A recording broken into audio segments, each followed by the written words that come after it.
Hi అండి, అందరికీ నమస్కారం. Welcome to my channel. ఈ వీడియోలో ఇదే చివరి అవకాశం, పద్ధతి మార్చుకోండి, ముఖ్యమంత్రికి వార్నింగ్. పూర్తి వివరాలను ఈ వీడియోలో తెలుసుకుందాము. వీడియోని ఎక్కడే కానీ స్కిప్ చేయకుండా ఎండ్ వరకు చూడటప్పుడు పూర్తి ఇన్ఫర్మేషన్ అర్థమవుతుంది. వీడియోకి ఒక లైక్ కొట్టండి ఫ్రెండ్స్. వీడియోలోకి అయితే వెళ్ళిపోదాము.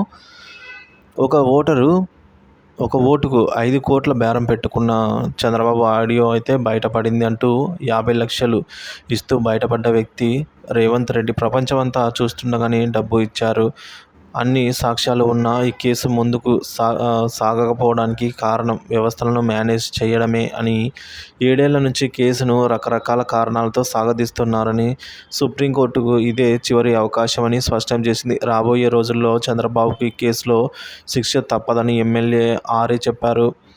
ఇక తెలంగాణలో సంచలనం సృష్టించిన ఓటుకు నోటు కేసు సుప్రీంకోర్టులో విచారణ మరోసారి వాయిదా పడింది. జస్టిస్ బిఆర్ గవాయ్, కేవీ విశ్వనాథ్లతో కూడిన ధర్మాసనం 2 వారాలకు వాయిదా వేస్తూ ఉత్తర్వులు జారీ చేశారు. ఓటుకు నోటు కేసులో నిందితులైన రేవంత్ రెడ్డి ప్రస్తుతం రాష్ట్ర ముఖ్యమంత్రిగా ఉన్న నేపథ్యంలో కేసును ట్రయల్ని హైదరాబాద్ నుంచి మధ్యప్రదేశ్ భోపాల్ మార్చాలని బీఆర్ఎస్ ఎమ్మెల్యే జగదీష్ రెడ్డి సుప్రీంకోర్టులో పిటిషన్ దాఖలు చేసిన సంగతి తెలిసిందే.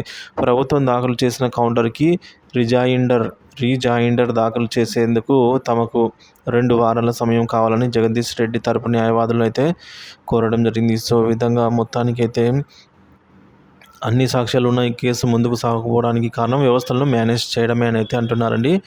7 ఏళ్ల నుంచి కేసును రకరకాల కారణాలతో సాగదీస్తున్నారని సుప్రీంకోర్టు ఇదే చివరి అవకాశమని స్పష్టం చేసింది ఫ్రెండ్స్.